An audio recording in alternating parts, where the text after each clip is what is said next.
Start करते हैं आज का फिजिक्स का लेक्चर। जो हमारा टॉपिक है वो है प्रकाश की। टॉपिक है तरंग प्रकाश की, wave nature of light. Wave nature of light. Wave nature of light, इसके अंतर्गत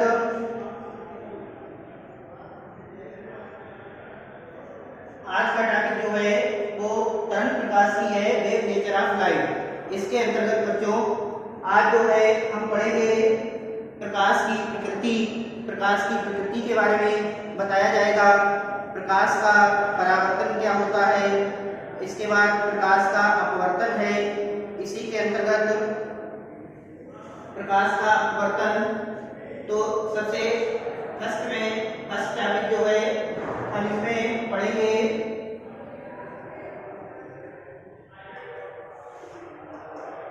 फर्स्ट टॉपिक प्रकाश की प्रकृति। प्रकाश की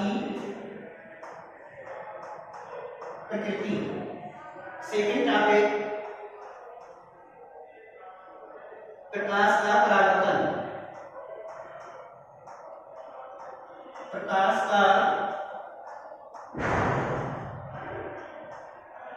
परावर्तन।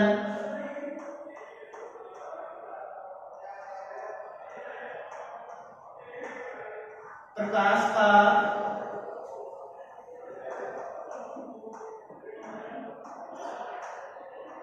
अपवर्तन।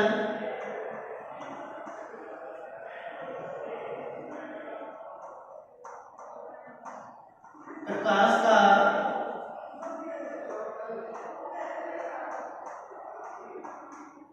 बड़ विक्षेपण।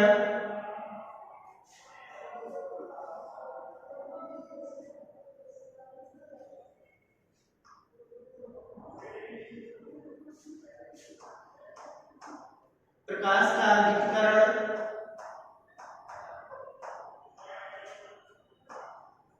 प्रकाश का व्यतिकरण।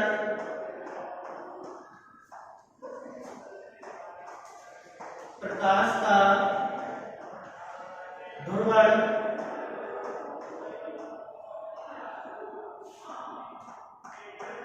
प्रकाश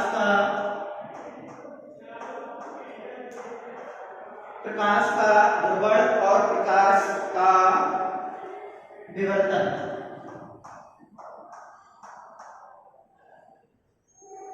आज बच्चों जो तरंग प्रकाश की है इसके अंतर्गत आज जो हम टॉपिक पढ़ने जा रहे हैं, इसमें पहला टॉपिक होगा प्रकाश की प्रकृति, और इसके बाद जो सेकंड टॉपिक होगा वो प्रकाश का परावर्तन। इसके बाद जो थर्ड टॉपिक होगा वो प्रकाश का अपवर्तन। इसके बाद हमारा नेक्स्ट टॉपिक जो होगा प्रकाश का बड़ विक्षेपण। इसके बाद प्रकाश का विकिरण, प्रकाश का ध्रुवण, प्रकाश का विवर्तन। यानी कि तरंग प्रकाश की जो है, तो इसके अंतर्गत यानी कि प्रकाश का नेचर जो है, वेव नेचर ऑफ लाइट के अंतर्गत इन टॉपिकों को डिस्कस किया जाएगा। तो फर्स्ट टॉपिक है प्रकाश की प्रकृति।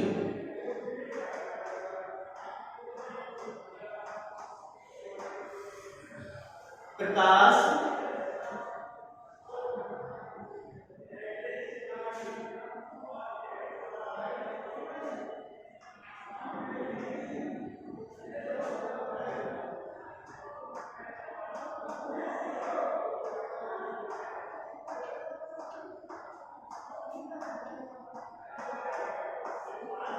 प्रकाश की प्रकृति।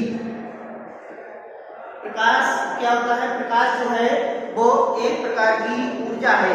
प्रकाश एक प्रकार की ऊर्जा है जो हमारी आंखों को क्या करता है, संवेदित करता है, हमारी आंखों को संवेदित करता है, जिससे कि वस्तुएं हमें, जैसे अंधेरे कमरे में हम जाएं और अगर अंधेरा कमरा है तो उसमें रखी हुई वस्तुएं क्या होंगी, हमें वो दिखाई नहीं पड़ेंगी, उसमें रखी हुई जितनी भी वस्तुएं हैं वो हमें दिखाई नहीं देंगी। इसके बाद अगर हम उस कमरे के अंतर्गत उस कमरे में अंदर जाकर अगर हम उसमें बल्ब जला दें तो क्या होता है कि वो वस्तुएं जो होती हैं वो हमें स्पष्ट रूप से दिखने लगती हैं। अब प्रकाश की प्रकृति, तो कहने का मतलब ये है, अगर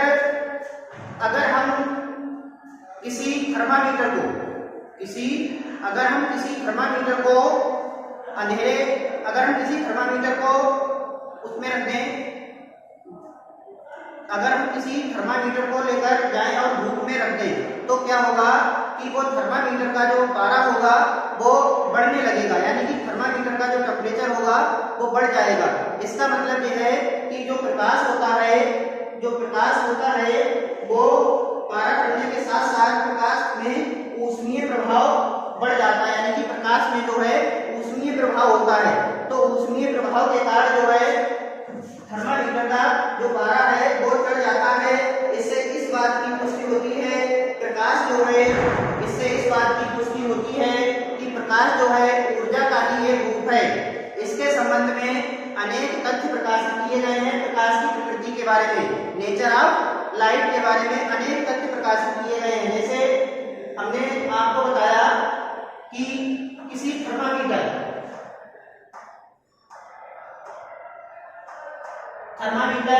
को हम प्रकाश में ले जाएं और इसके ऊपर सूर्य का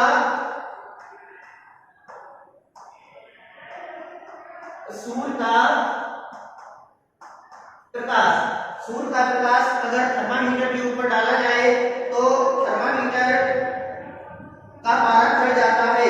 इससे पता चलता है कि प्रकाश में ऊष्मीय प्रभाव होता है। इस ऊष्मीय प्रभाव के बारे में अनेक तथ्य प्रकाशित हैं। पहला तथ्य जो है, प्रकाश सरल रेखा में चलता है। प्रकाश सरल रेखा में चलता है।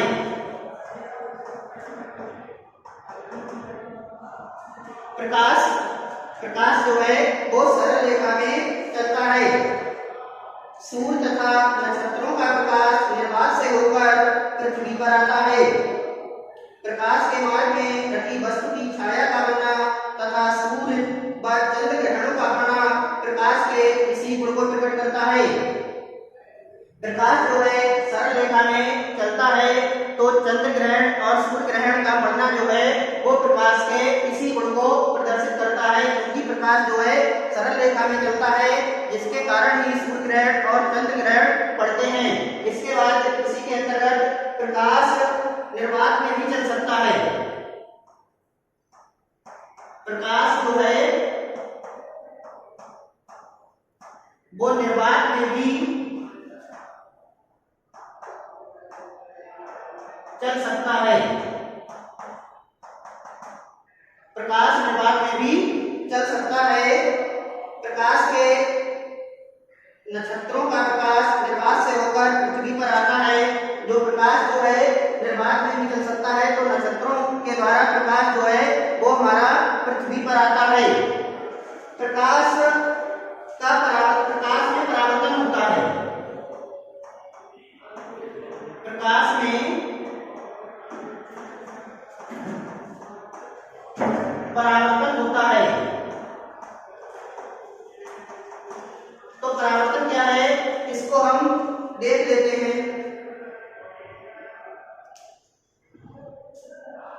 हल्का सा 60 मिनट में प्रकाश का जो परावर्तन है उसको डिस्कस कर लेते हैं।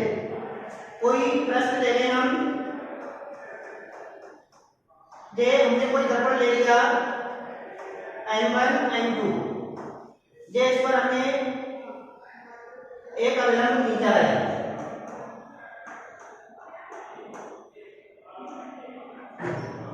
अभिलंब खींचा तो इसमें आपतित किरण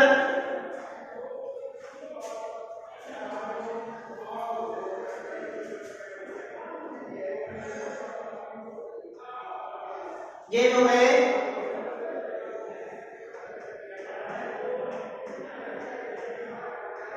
आपतित किरण है और ये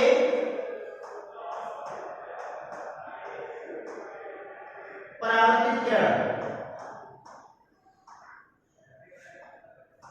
आई आर। आपतित किरण परावर्तित किरण, जब प्रकाश किसी पृष्ठ पर गिरता है, जब प्रकाश किसी पृष्ठ पर गिरता है तो वो वहां से विचलित होकर या वहां से परावर्तित हो जाता है, तो इसी घटना को हम प्रकाश का परावर्तन कहते हैं। परावर्तन के दो नियम हैं। प्रकाश के जो परावर्तन है इसके दो नियम हैं। इसमें पहला नियम है, पहला जो आपतन कोण होता है, आपतन कोण और परावर्तन कोण, आपतन कोण आई, परावर्तन कोण आर, दोनों एक दूसरे के बराबर होते हैं। दूसरा इसका जो नियम है परावर्तन का, अविलंब, अविलंब और आपतन बिंदु और जो तल है हमारा, वो तीनों एक ही तल में होते हैं। आपतित किरण, आपतन बिंदु पर अविलंब, तीनों एक ही तल में होते हैं। आपतित किरण, परावर्तित किरण और आपतन बिंदु पर अविलंब, तीनों ये क्या है, एक ही तल में हैं। इसके बाद हमारा है प्रकाश का अपवर्तन। अब देखेंगे हम, नेक्स्ट है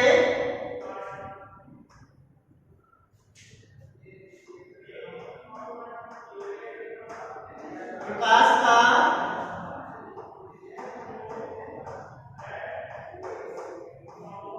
का अपवर्तन होता है।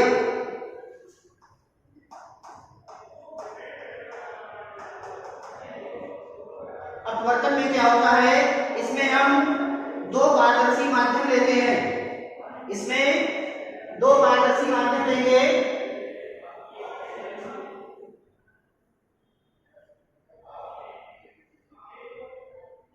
दो पारदर्शी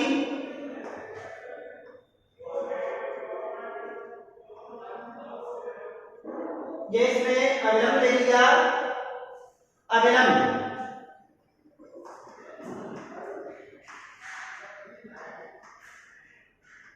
अविलंब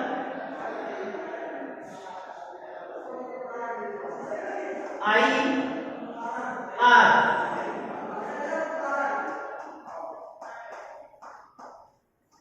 आपतित किरण,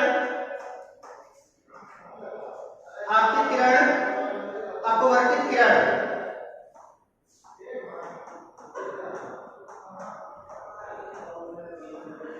अपवर्तित किरण। फर्स्ट माध्यम है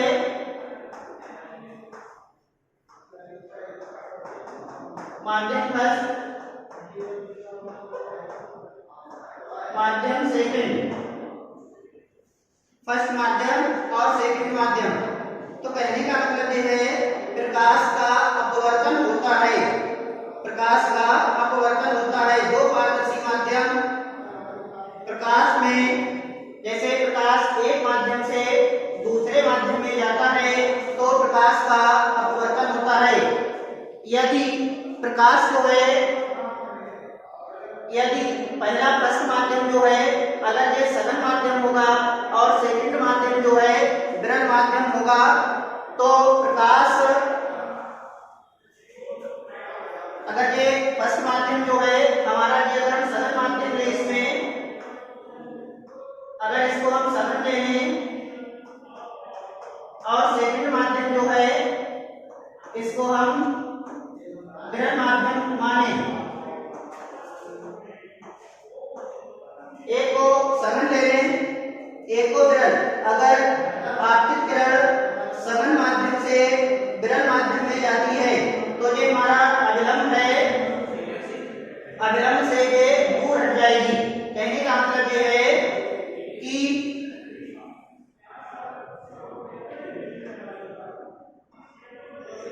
ये इस तरह से इससे अविलंब से दूर हट जाएगी। अगर सघन माध्यम से विरल माध्यम में जाएगी किरण तो सघन माध्यम से विरल माध्यम में अगर किरण जाएगी तो ये अविलंब से क्या होगा, दूर हट जाएगी। और अगर किरण जो है हमारी अगर किरण जो है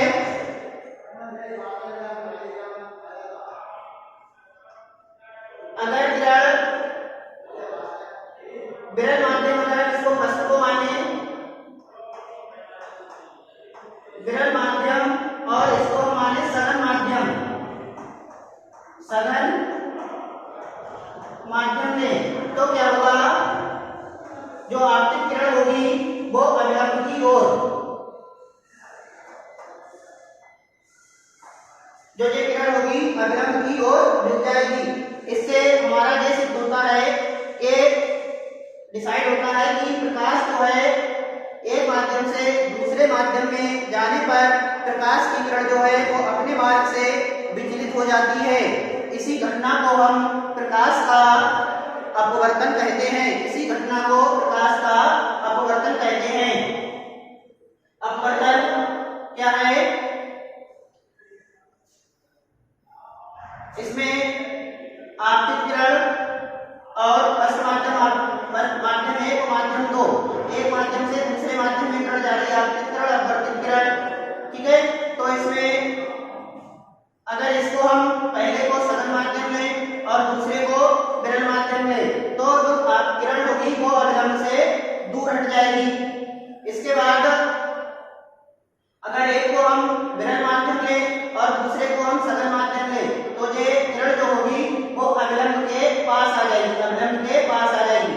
तो कहने का मतलब ये हो गया है कि प्रकाश की किरण जो है अपने मार्ग से विचलित हो जाती है।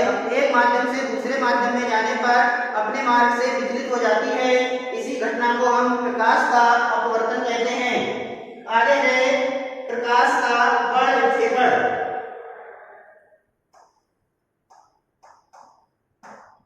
प्रकाश का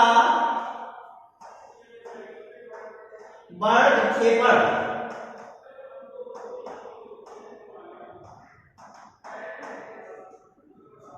प्रकाश का बड़ विक्षेपण यानी कि प्रकाश का बड़ विक्षेपण होता है। वेवलेंथ में प्रकाश का बड़ विक्षेपण होता है। तो बड़ विक्षेपण जब श्वेत प्रकाश किसी प्रिज्म से गुजरता है तो वह अनेक वर्णों के प्रकाश में विभक्त हो जाता है। प्रकाश का बड़ विक्षेपण होता है। बड़ विक्षेपण से मतलब यह है जब श्वेत प्रकाश को प्रिज्म से, ये हमने कोई प्रिज्म ले लिया, ये हमारे श्वेत प्रकाश की किरण है। श्वेत प्रकाश की किरण है। जब ये प्रिज्म से गुजरता है तो ये किरण हमारी अनेक रंगों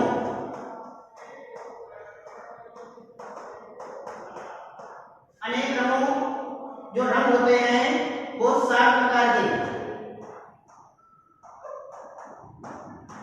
बैनी, आहा, पी, नाला से हम याद रखेंगे। बैनी, आहा, पी, नाला से 7 कलर हम याद रखेंगे। तो प्रकाश का जो श्वेत प्रकाश की किरण है अनेक रंगों में विभक्त हो जाती है। इसी घटना को हम प्रकाश का बड़ विक्षेपण कहते हैं। तो कहने का मतलब ये है प्रकाश में बड़ विक्षेपण होता है। इसके बाद नेक्स्ट है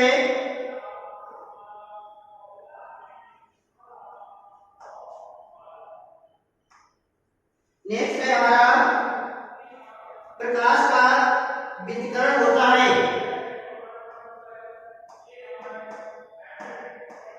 प्रकाश का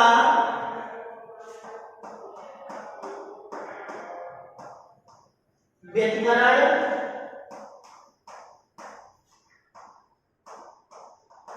होता है, प्रकाश का व्यतिकरण होता है।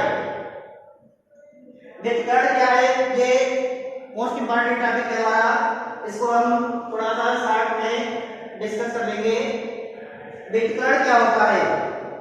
जब बच्चों जब दो तरंगें एक साथ एक ही दिशा में चलती हैं तो उनके अध्यारोपण में माध्यम के बिंदुओं पर दो तरंगें ले लें हम।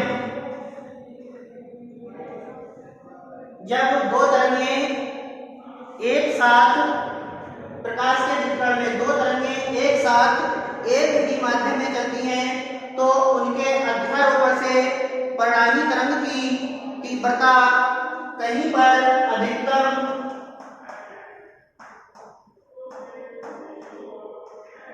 और कहीं पर न्यूनतम या शून्य हो जाती है।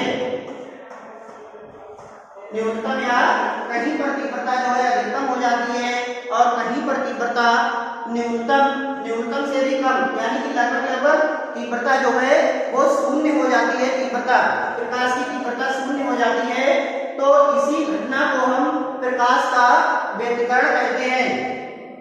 अब व्यतिकरण भी जो है वो दो प्रकार से हमारा होता है। अगर जहां पर तीव्रता जो है वो अधिकतम होती है, जहां पर तीव्रता अधिकतम होती है,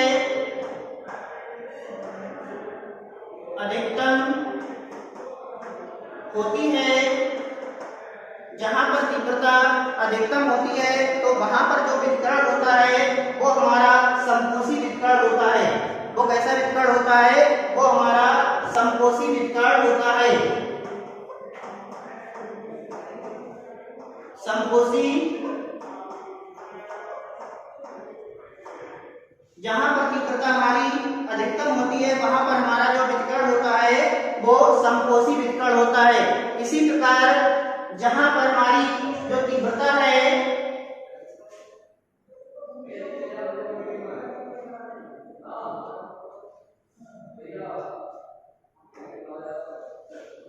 जहां पर प्रकाश की तीव्रता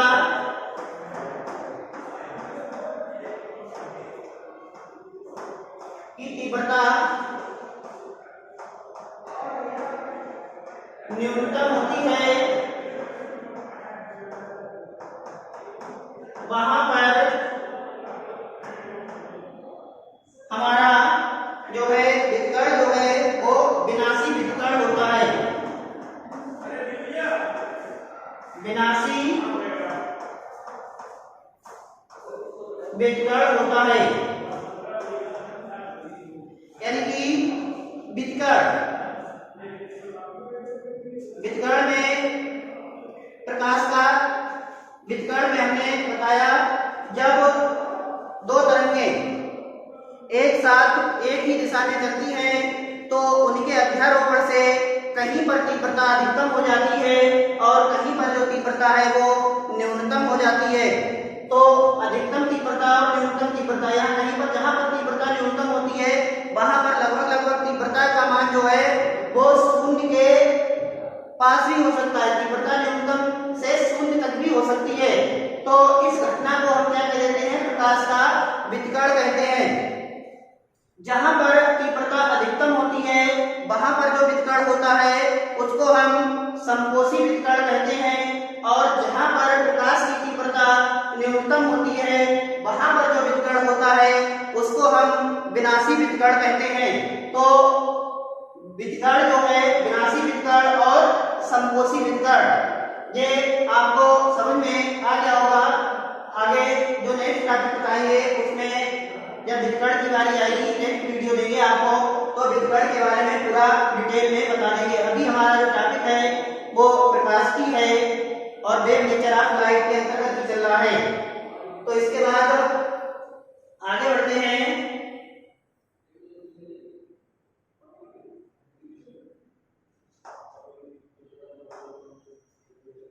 है इसमें, प्रकाश में विवर्तन होता है।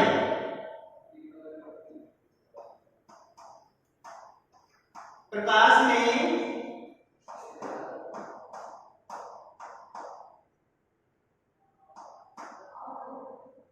विवर्तन होता है। नेक्स्ट है हमारा, प्रकाश में विवर्तन होता है। विवर्तन। नेक्स्ट है, प्रकाश में विवर्तन होता है। तो विवर्तन क्या है? यदि प्रकाश के मार्ग में कोई सूक्ष्म अवरोध आ जाए, यदि प्रकाश के मार्ग में कोई अवरोध आ जाए अथवा प्रकाश में कोई महीन छिद्र से होकर गुजरे तो प्रकाश अपने मार्ग पर मुड़ जाता है। इस घटना को हम प्रकाश का विवर्तन कहते हैं। जैसे प्रकाश एक समतल तरंगाग्र के माध्यम से बता दे रहे हैं। जैसे ये कोई समतल तरंगाग्र है, समतल तरंगाग्र, इसमें एक हमने प्रश्न रख दिया, इसमें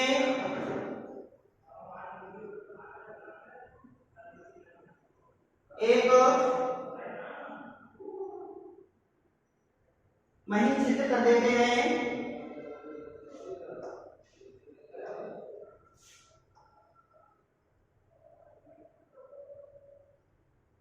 एक ये छिद्र यहाँ पर हमने ले लिया है। इसके बाद ये हमारा गोलीय तरंगाग्र है। ये गोलीय तरंगाग्र। प्रकाश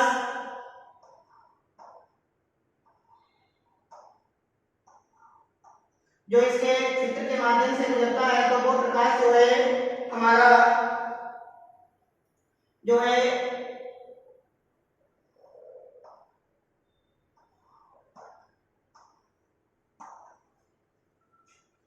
प्रकाश जो है हमने गुजारा है इसके मार्ग में, ये कोई हमने अवरोध रखा है। ये जो है अवरोध है महीन छिद्र से, ये छिद्र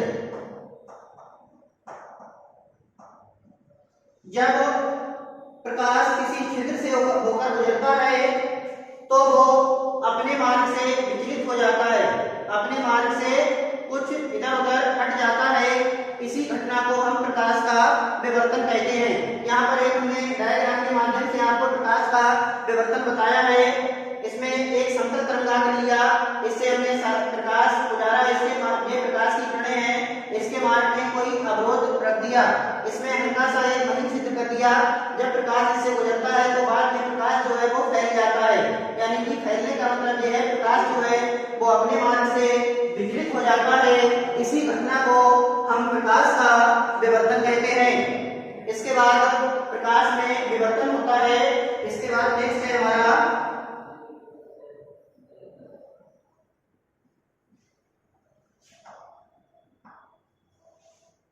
नेक्स्ट टॉपिक है, प्रकाश में ध्रुवण होता है।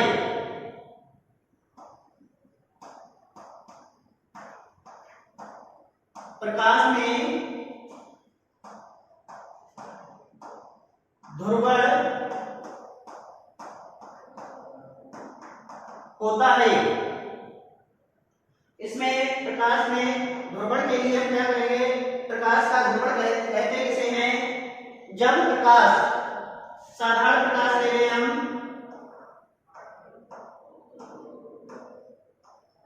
ये साधारण प्रकाश है, इसको हम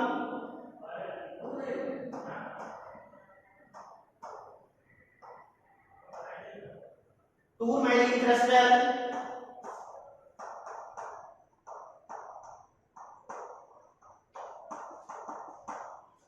टूरमैलिन क्रिस्टल के माध्यम से गुजारते हैं तो ये हमें ध्रुवित प्रकाश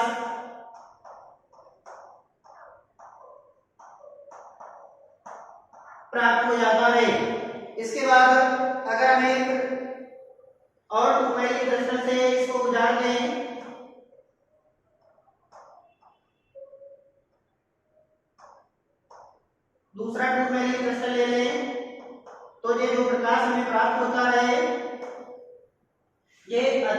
दुर्भिद प्रकाश, अधिकतम दुर्भिद प्रकाश।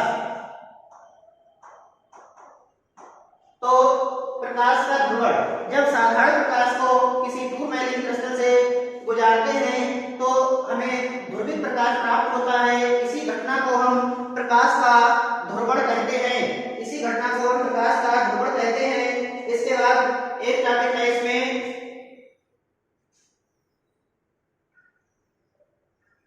लास्ट हमारा है, लास्ट टॉपिक है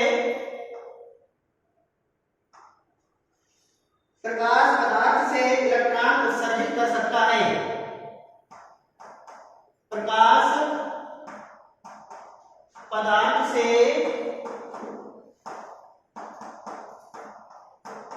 इलेक्ट्रॉन, प्रकाश जो है पदार्थ से इलेक्ट्रॉन उत्सर्जित कर सकता है। यानी कि जब प्रकाश को, जब अल्ट्रावायलेट रे, ये कोई प्लेट ले लें, इस पर हम पराबैंगनी किरणें डालें, पराबैंगनी किरणें डालते हैं तो इससे प्रकाश का उत्सर्जन होने लगता है। इस घटना को हम प्रकाश वैद्युत प्रभाव कहते हैं। छात्रों, तो आपको तरंग प्रकाश की या प्रकाश की प्रकृति के बारे में समझ में आ गया होगा। अब हम अपनी आपको नेक्स्ट वीडियो में इसके आगे का टॉपिक जो है तरंगाग्र आइडेंस का तरंग सिद्धांत डिस्कस करेंगे। धन्यवाद।